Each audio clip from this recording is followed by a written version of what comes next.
days of working 2.5, 3 days a week, that's going to arrive as well. AI is going to run 24/7. AI isn't ready to let people off, not in a small business. Do you see people still operating in the medical field in 5 years from now and being assisted? Or do you think AI is going to be taking over that complete diagnosis? And I do believe ChatGPT in 18 months' time may rival the iPhone on actually being people's operating system and personal device that they're using. AI will destroy all current marketing strategies in about 18 months. I'm an SEO at heart. I've been doing SEO for well over 20 years. I'm going to be the first to say SEO is not going to exist anymore. It's not going to make sense anymore. It is not search engine optimization. Remember, search engine optimization, search and retrieve. That's not going to exist.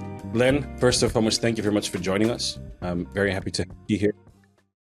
You have been a finance, well, you've been in finance. You could say you were not a trader, but what would you call yourself back in the days? Institutional equity sales. So we were selling the research products to get equity trades to happen on the institutional side for Wall Street. And I worked at Credit Suisse First Boston. I see how you got into AI. Yeah, that's let's let's see. I'm curious to see how we get. So you started in the financial infrastructure, and then from there you moved your way into starting an e-commerce business, moved into digital marketing, and then now have embraced AI essentially fully, if I'm correct, right? Yeah, correct. Let's rewind a little bit, right? You're going back to late 1990s, for example. You're in finance. The dot-com bubble is almost there. A lot of lessons learned, I assume, right, from a financial aspect. You then go into e-commerce. You start picking up on digital marketing. What are some of the lessons that you could take away from that finance career that you've had towards digital marketing? Whether it's when to, what's the stop loss, for example, on a marketing channel or a project that you're starting. What are other things? But what are lessons that you learned along the way? I think the biggest lesson I learned along the way, and it was something as I was growing in the digital marketing world, I was really surprised at the amount of people that weren't really tracking their ROI on marketing. And I was surprised that the average CMO, and no knock on them, they don't know how to track the actual return on investment. They look at a lot of different metrics. They look at social media numbers. They look at organic numbers, paid numbers, and then they basically look at ROAS. And I'm a huge non-believer of ROAS. Return on ad spend is not accurate. I think you have to, because your customer acquisition cost is more than just how much you're putting on ad spend. Too many people forget about what do the sales teams cost? What do the IT team cost to maybe help put together like a promotional packet? There's so many things that goes into a customer acquisition cost that a lot of people don't realize. And and all of that is needed to bring in a client. And what I was noticing is a lot of people are saying, okay, well, I invested $100,000 in Google over the last 2 months and we only got like 5 leads and 1 conversion, and all the way down the line. And on Wall Street, I realized the companies that the great money managers and mutual fund managers were investing in were the ones that could show a profit, could clearly show this is how we're making money. And if we're not making money, these are the steps we're taking that's going to help us to make money. And once you bring in, start applying that to marketing, say, look, if we invest this type of dollars, we believe this is what our customer acquisition cost is going to be. Lifetime value is this of a customer. Here's our lifetime value ratio. So the biggest lesson I learned carrying over from Wall Street was that you have to have some sort of financial background to understand the investment. So when you have to explain that to your clients or explain that to leadership, they're going to embrace that more, opposed to this marketing stuff doesn't make any sense. And I think it's the biggest deficiency marketing's facing right now. I understand. I hear a little bit of a Mr. Wonderful from Shark Tank here as well. Customer acquisition cost gets to be forgotten a lot. We say, okay, well, we're getting in $100. We spend 10, we get 100, so 10x. But okay, what's our customer acquisition cost? What is our shipping cost? What's a lot of that information? And I'm talking e-commerce, but let's talk SaaS, right? You have developers working on new things. You have R&D. You have, let's say, and on the other side, you have your marketing team. You have the cost of goods. You have the agency cost. And I think a lot of companies are forgetting not just, hey, I'm spending money, but I'm also generating cost at the same point. So let's double click on that ROAS for a second, right? Because I think the statement holds true. You could have an amazing ROAS, but you could still be bleeding money at the end of the day, correct? Correct. Yeah, that's what it is. And I think ROAS is because we're in such, and I've mentioned this before, we're in such a hamster wheel cycle of just lead gen. And I get the lead gen. We all need leads. That's the lifeblood of a business.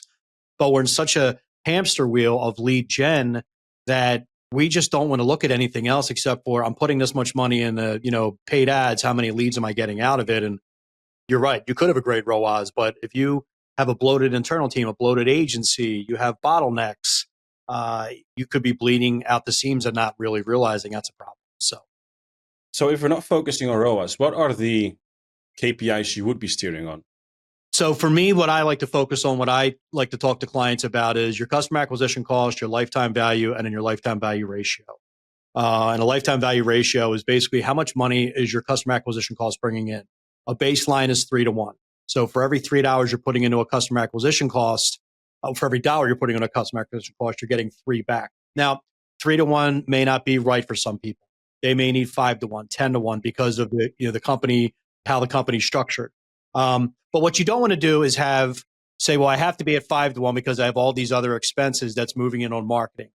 If the market, the bidding environment, or your customer acquisition cost is higher because of the environment that you're in, you're going to need to take a step back and start looking at your internal processes and understanding what can you do to eliminate those costs so you can now start moving more of that money into marketing, because it may cost you $100,000 to acquire an actual client. It may cost you $1,000. So you can't go to your agency and say, hey, well, I need that $100,000 acquisition cost down to 25 grand. That's not going to happen if the bidding environment is saying it's going to take $100,000. And I think that is right where AI, I think, is going to start helping out, because a lot of the bottlenecks you have internally or internal processes, even headcount, if that can be automated via AI, or you can implement AI platforms, you can then extract that money and then you can move it into advertising, which is where I think the ad world is basically headed towards right now. So just food for thought. I think we're towards AI, that's kind of also speaking towards your journey, moving towards from digital marketing towards more of an AI-driven company and an AI organization. I just want to, before we head into that, just jump a little bit more into that ROAS in that LTV ratio, but also the customer acquisition cost. If we, I've always given on e-commerce, for example, I've always given an example. Like if your product sells at $50 and your cost of goods is above $10 or $15, you're going to have a bad time usually, because you have a customer acquisition cost, you have shipping, you have everything else, and making a profit is going to be difficult. Likewise, for any B2B company, right? At some point, you have to think about, okay, great, I can get a lead for $300, but what's my customer, right? How much do they spend to get a customer? And I think a lot of companies are missing that side. So I'm very thankful that you're pointing that out. Now, you then mentioned we can drop the customer acquisition cost. And I think you're saying something very legit here.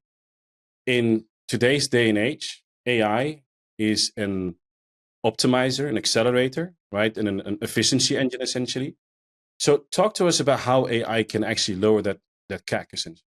Well, I mean, I think it's fairly simple. I mean, I think if you, let's think about it. So your customer acquisition cost, one of your largest things in your customer acquisition cost is 100% going to be your design, your creative, and so forth. Now, I am steadfast in believing that the creative aspect of what humans can create is always going to be there. I still believe the great art directors, the great creative designers, creative directors, they're going to make it.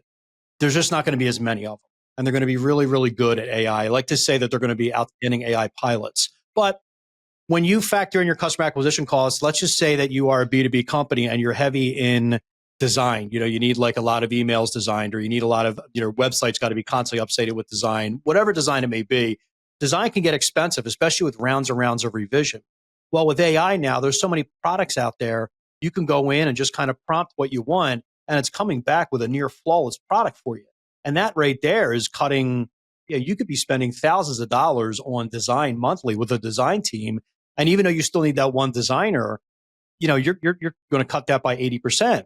Another thing now is we live in a world of editing, video editing. I mean, the whole world's video, and editing can get very pricey very fast if you don't know what you're doing. Well, there's quite a few AI products out there right now that is outstanding at video editing. If you are looking to dice it up for TikTok or Reels or anything along those lines, shorts, any type of video, that type of stuff you can start saving on. So when you start kind of going through that, and then you look into, all right, well, the number one thing that AI has come for with the LLMs, large language models, ChatGPT, Claude, and so forth, is content.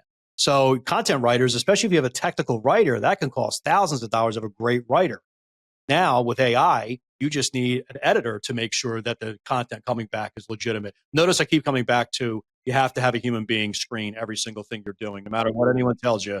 That's not going to go away, in my opinion, not for a while. So when you start looking at all of those costs that can now be absorbed by tools, products, processes, now you're beginning to open up the window a little bit. We're like, okay, now we can invest more money into our marketing, invest more money into building certain types of products, for our marketing campaign. So that's what I mean when you go in and offset it. And I do think one of the largest expenses is agencies, customer or chief marketing officers and so forth. Unfortunately, me coming from this world, I know agencies don't like hearing it, that cost is going to get reduced. You're not going to be charging your clients $15,000, $20,000 a month for consulting fees and design fees. Those fees you're going to have to produce somewhere else. So I think when you bake all of that in, I do think AI is going to open up the opportunity for you to reduce your customer acquisition costs. But with that all being said, it's going to be a little more competitive to start advertising on ChatGPT when and if, not if, they are going to be rolling that out soon. So it's going to get a little pricier advertising on these platforms. But when someone asks me, how am I going to reduce the customer acquisition costs? I go directly to marketing and say, that's the first thing we're going to take out.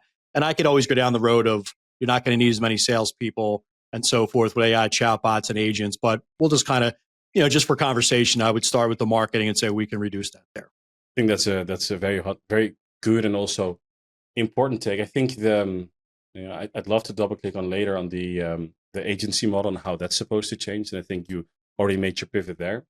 But when it comes to reducing the CAC, I think everything you just said when it comes to, video editing, design, very important things, because how do you differentiate yourself right now? It's going to be video, right? Imagery, even images right now isn't even the thing that's going to set you apart. If you want to get big on TikTok, Instagram, or whatsoever, you're going to have to push video. So the fact that we can now get a picture of a can or any type of product you have and use AI to generate a video of it with somebody just doing it immediately, that is just insane. And the level of speed is just so much better. I do believe quality reduces in some case, but just like you said, a human in the loop is really going to make a big difference when it comes to pushing things out. And then obviously, I think the key factor is going to be the people that you hire, right? Having a great creative person to manage these things. Not a technical person, because you don't need them. You need a creative person in this sense. You just gave us, your quick thoughts on marketing. Let's say we're a B2B company and, we might not have the luxury of doing video marketing. We're a small outfit, for example. How can AI still be used to maybe reduce our cost of customer acquisition? So you're saying how would it be used for customer acquisition, but we're not really using marketing? Is that did I hear that right? Yeah, let's say from another perspective. Let's say we've done marketing. Are there any type of operations you see in your career and your expertise where we could reduce customer acquisition by utilizing AI? Yeah. So if another unknown thing in a customer acquisition cost is your customer service desk. A lot of times somebody may call in, they want to get information on a product. So you have, a series of people at the customer service desk, and they're answering questions, whether it's email, whether it's, on the phone. Now with the advent of AI chatbots, that you can drop on a website, you can train them to learn all the content, you can build a data lake or a data room. That's going to pretty much wipe out a lot of the customer service. It's not going to wipe out the entire customer service desk, but if you had 25 customer service reps, you're now probably going to be down to 4 or 5 at best. AI agents they can handle hundreds of conversations at a time, thousands of conversations at a time. And you can go look at there's actually a report with Klarna. The CEO came out. Now he's been a little back and forth where he's actually talked about he could lay off everybody in customer service because AI chatbots. So you're not laying off everybody, but optimize. I hear you. Yeah. So, but that's one way to go about it. And I also think there's also, we could talk about a little bit more, but there's vibe coding tools you can create, like really, really good cost estimators, maybe really good product, finders. Maybe you can upload like some sort of spec if you're B2B, like I need this designed, and you go in and create a vibe coding product that can take that and say, this is what it's going to cost. That's going to eliminate the salesperson. Not all salespeople, but a lot of salespeople. So when you start baking all that in the customer acquisition and you don't realize, we do have a lot. Customer service isn't a customer or isn't CAC. Yes, it is. It's a direct thing. Sales isn't that. Yes, it is. For you to acquire that customer, you actually have to sell the product. So when you start looking at it that way, those are the fundamental shifts in AI that's going to reduce your customer acquisition costs. And that's the type of stuff that businesses are going to be looking at, a decision they have to make by the end of 2026, you're going to start seeing those changes happening rapidly. I think we're already seeing a lot of customer service being replaced by AI, but I think we're seeing that a lot with enterprises at the beginning, right? They're taking on big projects. We're seeing a lot of money being spent on AI. Do you think it's achievable for SMBs? And I ask this because Commexis has an AI chatbots, and I'm curious to see how does your experience come into play by the chatbots that you supply, the chat world that you kind of see. How does that look for any general B2B or small e-commerce outfit? Because not everybody has the luxury to spend tens of thousands or hundreds of thousands on AI, for example. Well, okay. So you mean just how would they incorporate AI? You mean because they don't have like a large budget? Yeah. So, well, do you see smaller companies, and I'm talking headcount, 10 to 50, for example, or let's say sub 10 million, already implement chatbots? And I'm asking this based on the fact that you guys have a product, and I'm curious to see how that adoption has been going. Oh, yeah. It's you know what it is. There's a hesitancy out of the gate to adopt it, but once they adopt it, at that point, it's almost like it's something they can't unsee. So they look at it and they're like, well, we have to do it. I still think there's a level of trepidation with everybody. The funny part about it, which is very interesting, because we're in the U.S. we're in a really, really weird economy right now. Our economy, I'll go to my Wall Street days, is literally being fueled by AI expansion and nothing else.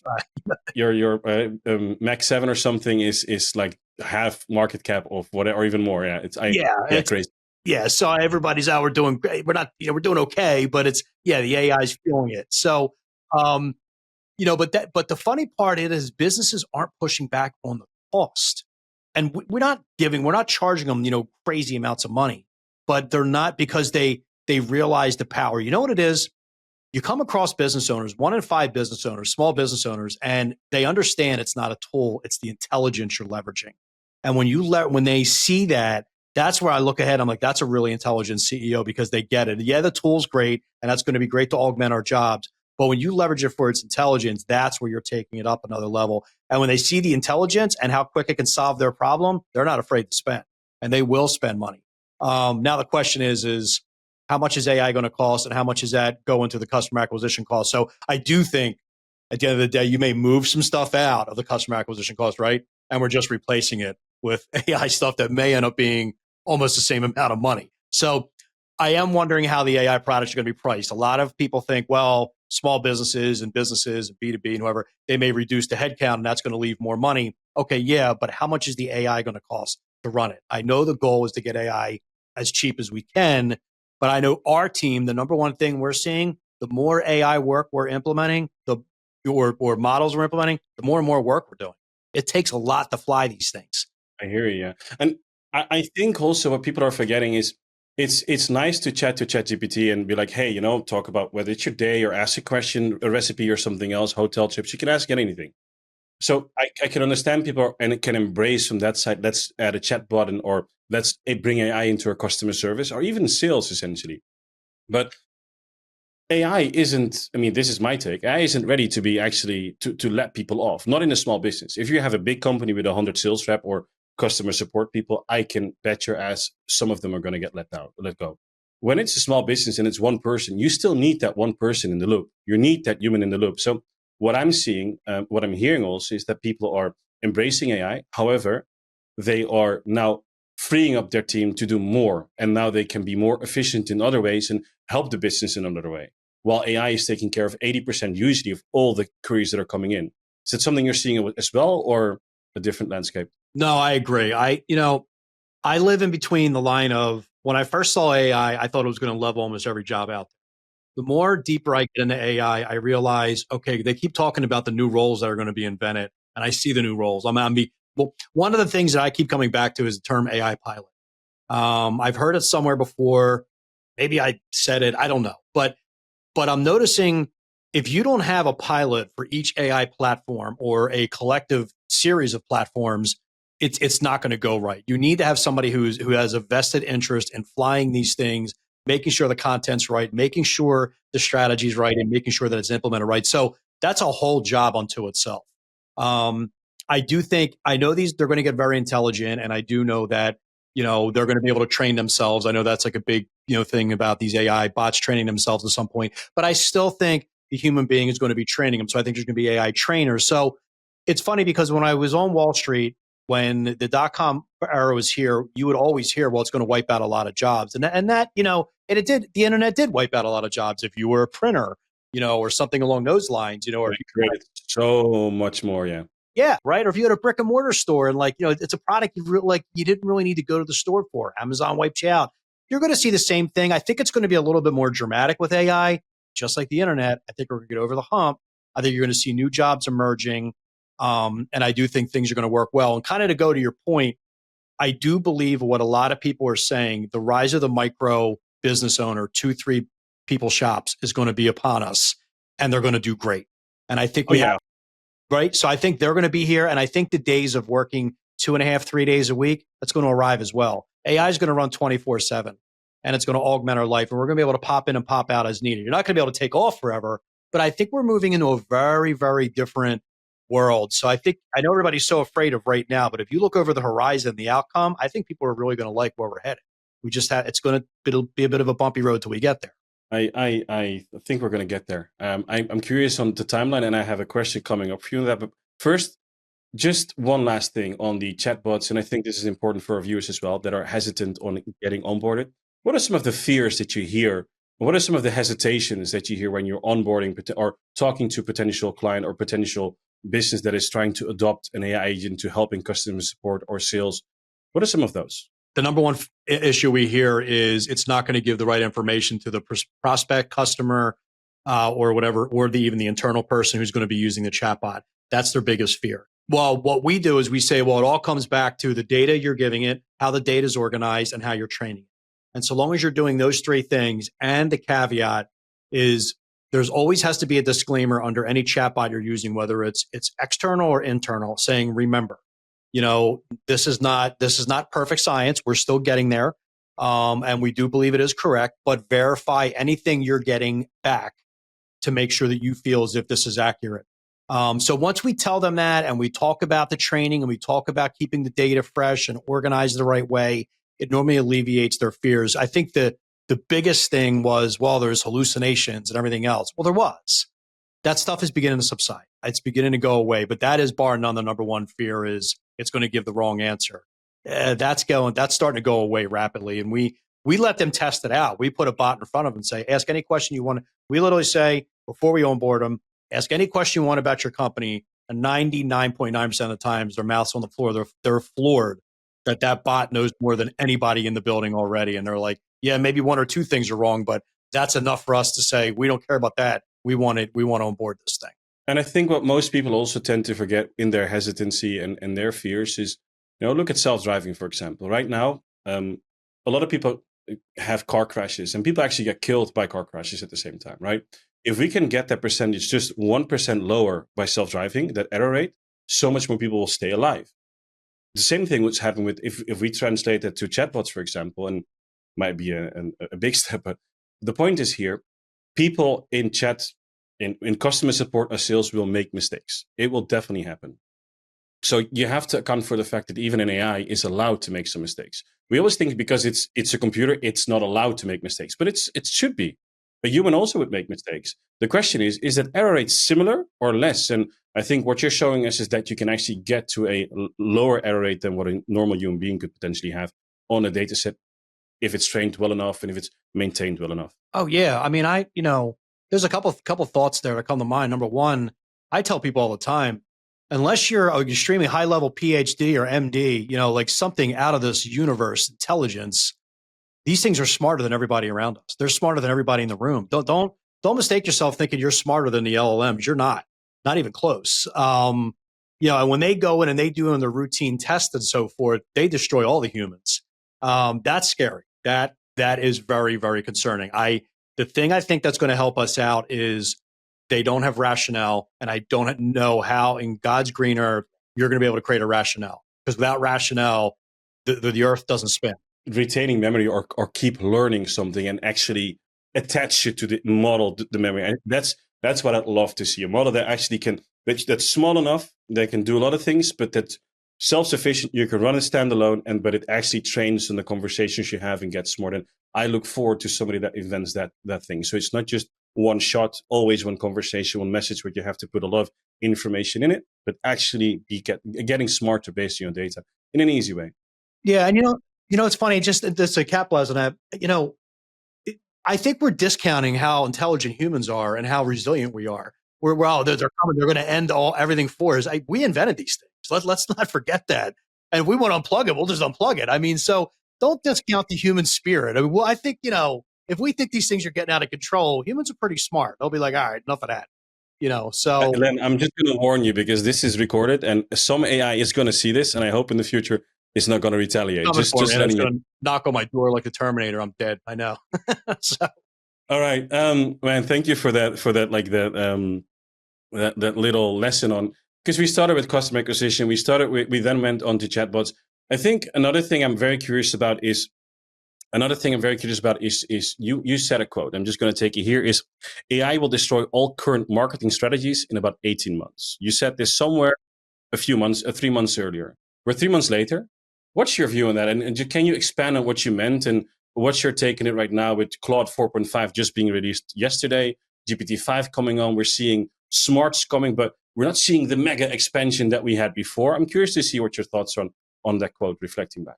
So I believe it now more than ever. And the reason it is a very fundamental premise. You're moving from search and retrieve to solve my problem. Search and retrieve is you're trying to drive everybody. You go to Google. You're trying to get somebody to go to your website. You want them to search for their solution where they go look at their 40 blue links, or they go to your website and look at the entire navigation. And they're gonna maybe watch some videos and do a few things, and they're gonna try to solve their problem. Or search and retrieve. So that's how they're solving their problem. Now with AI, it's solve my problem instantaneously on demand. They're going to ask a question of an LLM. They're going to ask a question of your website, and it's going to solve the problem immediately. Marketing, at the end of the day, is trying to let somebody know, like, hey, you may have a problem, the awareness stage, and we want to kind of work you through to the consideration stage, down to the purchase stage. With AI and how much they're going to get to know you and everything about you, that's a solve my problem world. So we're literally right now, think of the amount of people using Perplexity, ChatGPT, and they're just typing something in. I'm going on vacation, solve my problem. I got a pain in my lower right-hand side of my back, solve my problem. They're not going to go to Google and read 25 blogs, 25 links. So all of marketing has been positioned to, let's rank high on Google. Let's have really good metadata that's going to hook somebody in.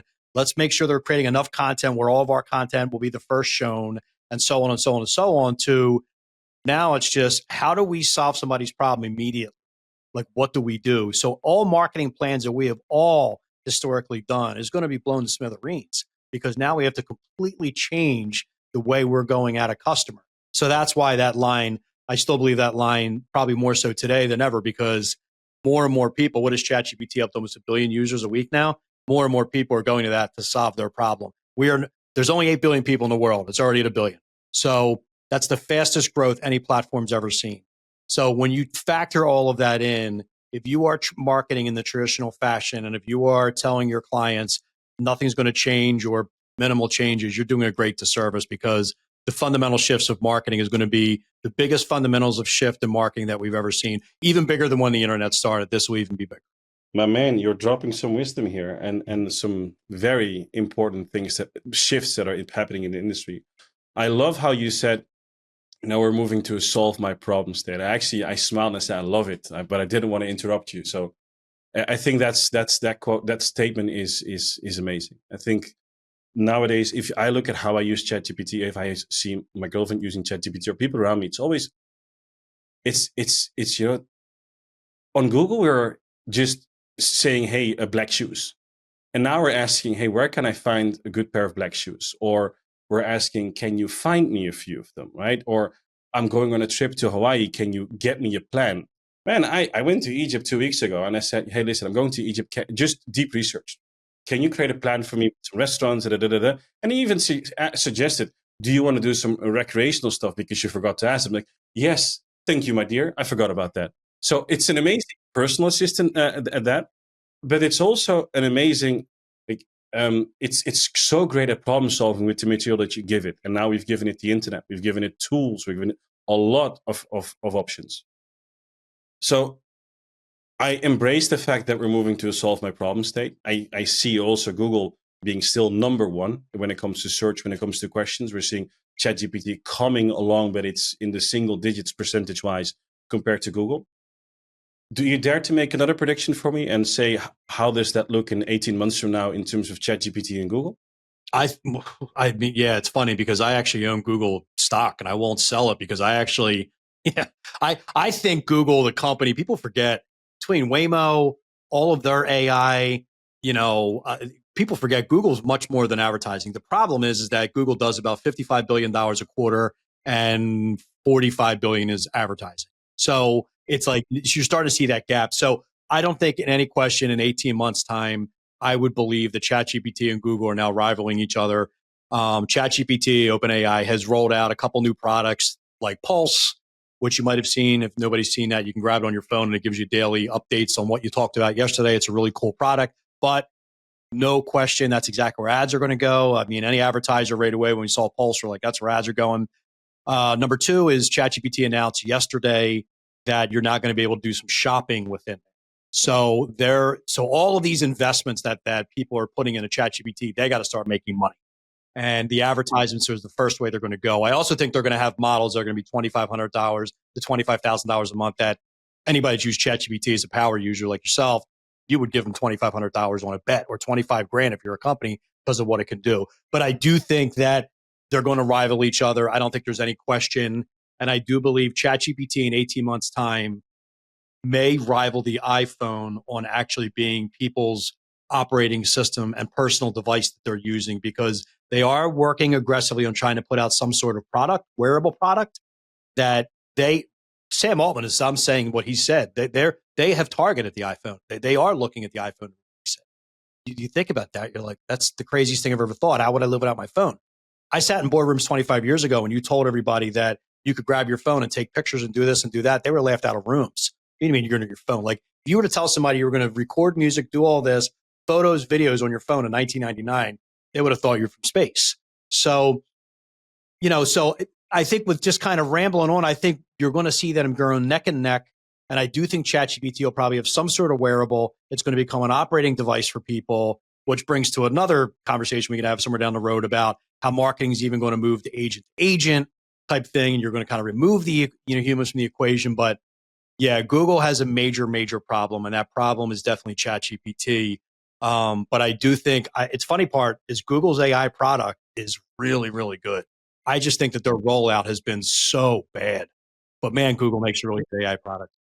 You're seeing Google catch up, and I think there's a looming upcoming update with Gemini 3.0, and I hope they knock it out the park because their models are not that welcomed at many parties of developers and companies. A lot of people still rely on Claude. We see the move to ChatGPT. I want to just jump in on that shift that you're stating, right? So companies have been spending thousands, tens of thousands, hundreds of thousands, even millions on SEO, traditional SEO. We're seeing the rise of terms like, large language model optimization, LLMO. We're seeing answer engine optimization, AEO. We're seeing generative engine optimization, GEO. What's your thought on companies embracing ChatGPT more? Obviously, I'm assuming that's a yes, a hell yes. But the question is, how do you recommend them doing this? And do you have any hidden secrets, hidden sauce that you think could be beneficial to people? It's not really hidden sauce. It's actually the number one thing I tell people every time. And then when I get people or clients or prospective clients or on a podcast, I'm like, what's the best piece of advice you can give somebody? Organize all your data. Get all of your data, all of your content, anything you've ever done with your business, whether it's offline or online, get it. You can call it a data lake. You can call it a data room. I don't care. You can just put it in Dropbox and organize it right. If you organize all that information, this is exactly where these LLMs and AI are going to plug into to learn about you. And without content, AI systems don't work. That is the oil that keeps them going. So too many companies want to jump into AI, and you got to take a step back and say, before you even get into your AI blueprint and where you wanted to go and bottlenecks, organize all of your processes, all of your marketing, all of your sales documents, all of your past customer, interactions. Put that all in a room. And then you literally could tie in ChatGPT into that right now. You could do that by connectors, and it can start talking to you about your company in an intelligent fashion. I know there's a fear of, what about security and all that? There's ways you can turn off things on the back end, as you know, to have ChatGPT not be crawling your content. Although I think much like Google, they're going to crawl it no matter what. Yeah, so I'm a little concerned about financial documents and personal records if it's medical or something like that. I'd be a little concerned about that. I don't know if I do that, but that's the best piece of advice I can give them is really start organizing that content, putting in there. The second thing over to the, you mentioned like there's 25 different terms now that people are trying to use from SEO, and I'm an SEO at heart. I've been doing SEO for well over 20 years. I'm going to be the first to say SEO is not going to exist anymore. It's not going to make sense anymore. It is not search engine optimization. Remember, search engine optimization, search and retrieve. That's not going to exist. Solve my problem. I think people have to really pay attention to that. But I also think, because we have a lot of clients we're trying to for, there's some indicators that make sense. Like, okay, now we know that they're showing up for this if we do this. But I'm going to be honest, Sean, I don't think anybody has this figured out. I know some people are like, oh, we have it all figured out. Really? I've been doing this a better part of well over 2 decades now. And some things work and some things don't work at all. I mean, you could put schema code on the site, write all FAQs on your site. That helps. But I don't think there's a rhyme and reason right now. And if there is, I have not seen it. Now, there are some things you can do that will help a little bit. I have seen that. But the number one thing to do, organize your content, get it ready, and start hooking up to ChatGPT and start interacting with your data. And that's the number one way to start moving into AI if you're a small business. Okay, so we're saying go broad, find everything you have, start looking into that data, find the useful things and put those online so they can be crawled, they can be seen, because that's what ChatGPT will retain from you, whether it's RAG or whether it's foundational knowledge, whether it's available.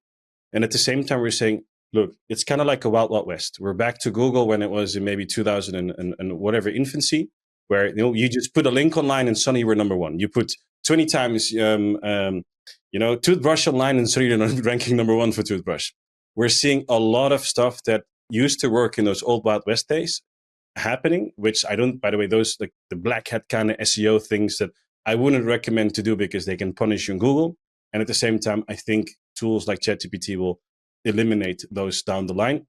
So practice traditional SEO, but look at where you can find your small little wins, whether it's with schema, FAQs, see how you can tease the model to maybe reference you more and measure that essentially, correct? Yeah, no, that's exactly what it is. And go in and ask Perplexity about your company. Go ask ChatGPT about your company. Educate it on your company, and maybe let it train on your data. Go on the back end, on the your manager settings, and let it train on your data and let it get to know you. But the interesting thing about all of that is that a while ago, Perplexity was out there floating a deck around there. And a deck is like a presentation deck on how they were going to start optimizing their investments. And what I found was very interesting. I heard about it. I thought it was very interesting that Perplexity, their pay-per-click model, is going to move on you having the ability to answer a question, and they may put your answer above their answer or as a footnote that you could be, somebody could click your link and go to it. And how they were going to do it was they were going to ask you to have your data rooms ready and based, think about what company, what you are, what you do, what problems you solve. And they were going to plug into your data room and they were going to basically ask your data room a series of questions. And based upon what came back into the Perplexity little box there, that was going to identify whether you could be a pay-per-click person or not. So it's like, okay, Sean's company is definitely answering the right question. And if he gives us $5 a click, we're now going to put him as a footnote underneath that. I thought that was a very interesting way to go about it, where you clearly know the top answer is AI, that's your answer. But if you're looking for a little bit more information, here's a sponsor link down below that will answer your question.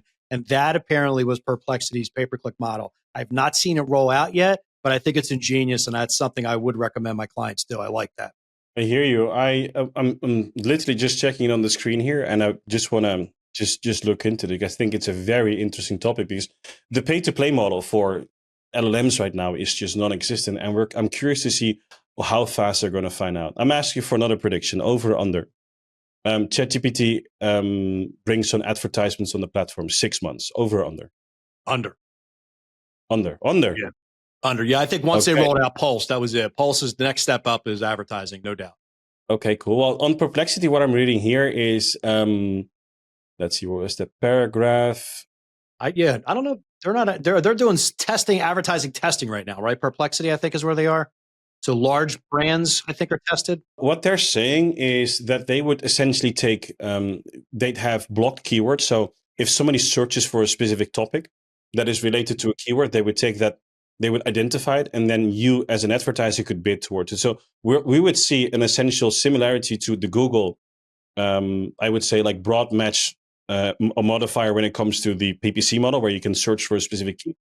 And from there, if that keyword is either mentioned in the user's query or is related to it in a contextual window, they will show up your ad. So we're going to solving a question and at the same time proposing an advertisement as well. And I believe that might be a very good model on how also ChatGPT will start doing this. I think that's very certain. The one thing to take away though, this is something, and somebody told me this, and I agree. Don't be too sure that these models are going to use advertising.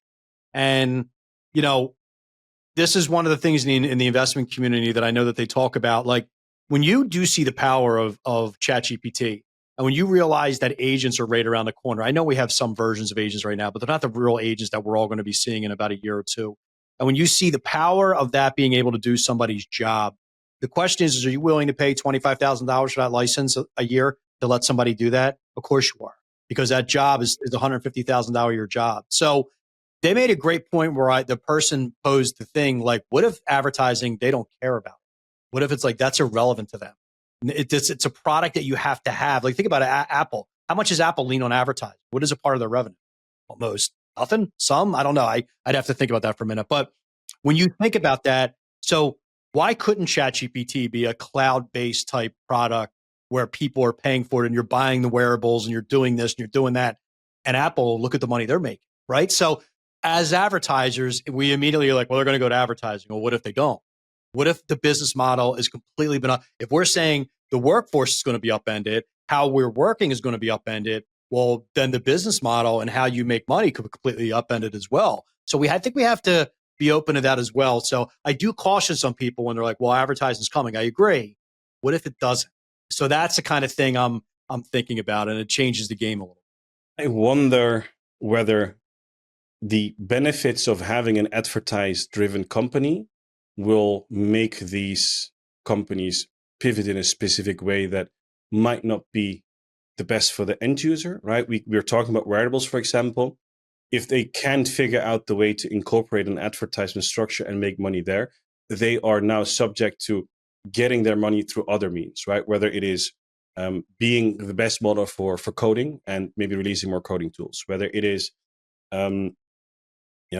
subscriptions, because that pendant might act like a friend, for example. It might have its own character, and based on that, it get to know you more and better. And those types of services. And the question is, how big is the TAM, right? I mean, I can estimate ChatGPT to be 3-4 billion people using it on a daily basis, and if they get big enough and have the coordination for it. I'm going to give you a choice here.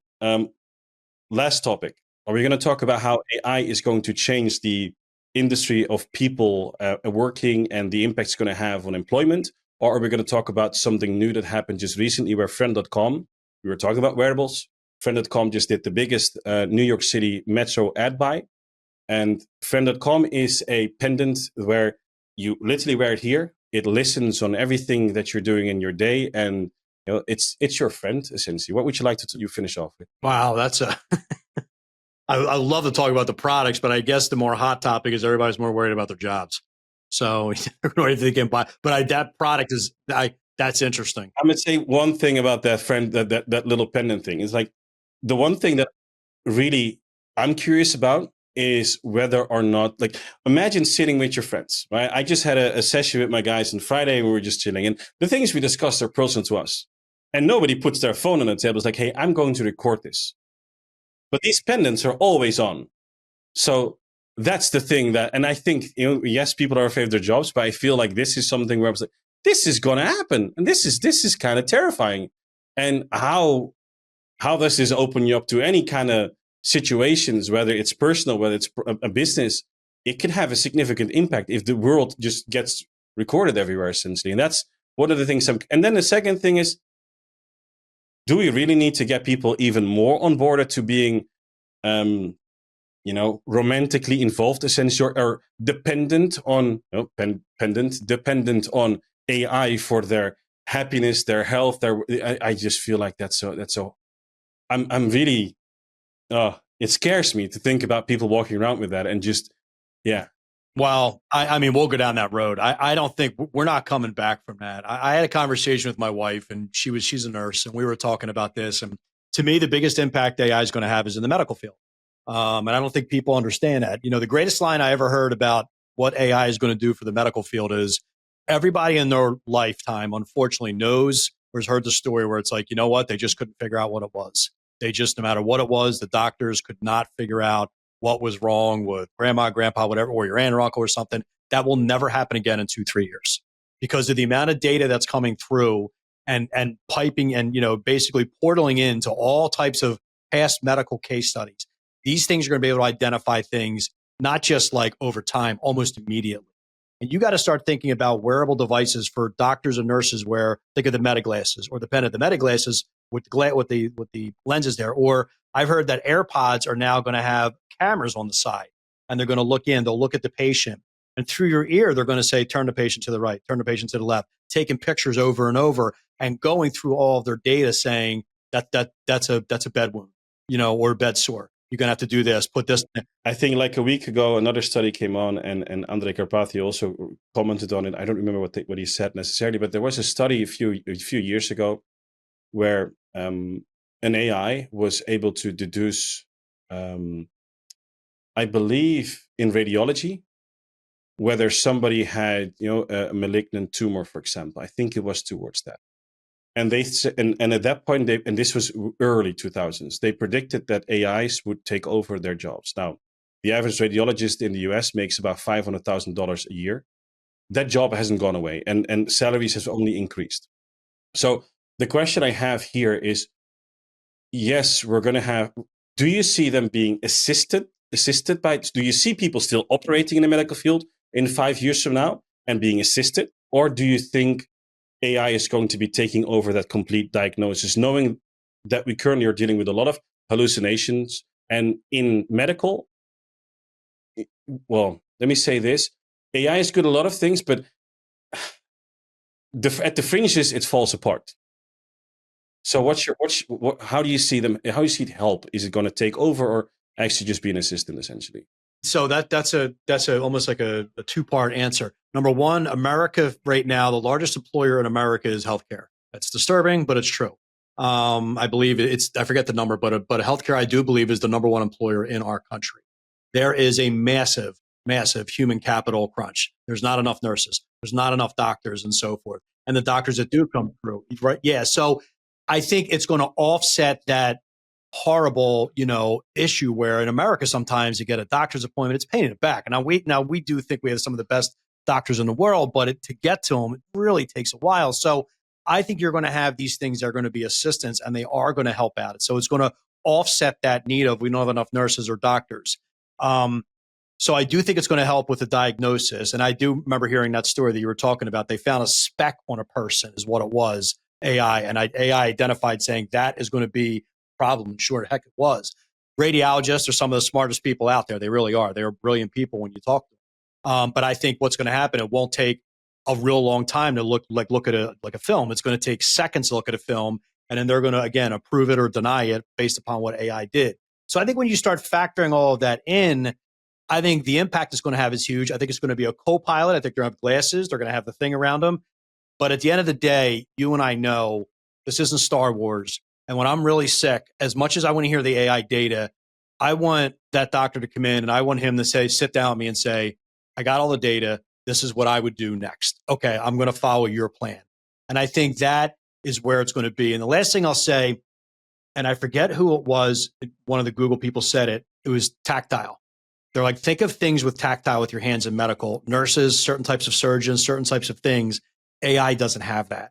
So even like when you look at my wife's job for nursing, like there's certain things they have to do with their hands. We're not there with AI. We are a far way away from changing bed wounds and wounds and wound packs and all that. You need a human to jump in and do that. So bit of a long story there, but the number one impact will be medical. I think it's going to assist them, and I think it's really going to take healthcare, I'm hoping worldwide, all the way up to the point where when somebody's sick, they can feel good that they're going to be able to get treated in a really efficient way.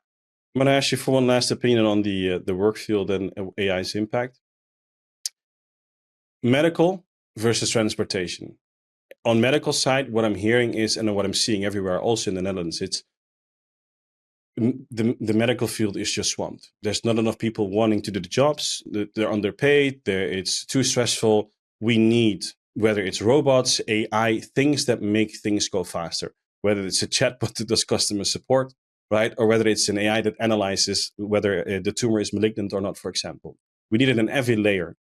And hopefully, even in caretaking, essentially, it's going to happen. Then we have transportation, where if we look at the evolvement, the evolution there of AI, we're now fearing that millions of people are going to be, displaced out of their jobs, essentially. Medical, we want AI, we need it because we don't have enough people. Transportation, no, keep it away. How do you think how do you think we should handle these types of situations?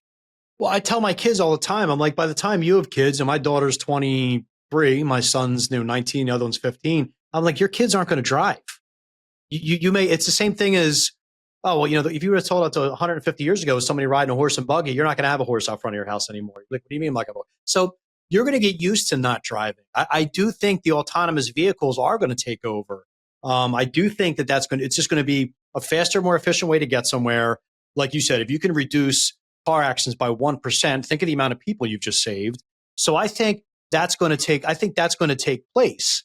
So I'm trying to get to your answer there. Like, which one's more important? Do you think is that what it is, transportation or medical? Or I'm always going to say medical. I mean, anyone would. Just the reality is that there's a stark contrast, right? One of the industries we want AI, the other one is kind of saying, hey, I don't want to have AI, which is a big problem to solve for our governments, right? Displacing a lot of people. What do we do with those people, essentially? What's going to happen with them? And do you think AI is going to create enough jobs for those people to find somewhere? No. Yeah, I don't. I think we're going to have, and I know this sounds crazy, and I know Elon Musk said it, but there's going to be some form of universal pay. Yeah, pay. There's something. And so if these, massive companies are going to be making so much money, something's going to have to be residual down. And that's a whole different political conversation of like, okay, well, what if people don't want to work and are just kind of getting a paycheck? And at the end of the day, how long is that really going to go? The human spirit is to go build, grow, do, right? Like, I don't want to sit around on my sofa all day. People want to achieve something. People want to grow. There's a lot of people that will just sit back and relax, but I just had a Sunday and man, was I bored. I couldn't do anything. I was so bored of my brains. I go back to work. It's that simple. Some people are born relaxed and some people just will just, can't. Len, it's been a pleasure. Thank you for being my guest today. I'd like to just wrap up by telling everybody again who you are and what you do. So Len Ward, Commexis, AI that works for your marketing, your sales, and basically anything AI, reach out to them. Len, thank you very much. Is there any place else that we can find you? Anything you want to shout out today? No, just come to my website, take a look. I have a blog on there. I do a Saturday notes on AI. Feel free to look at that. It's free to look at. And if you have any questions, reach out to me and they'll put you in touch with me. Len, thank you very much.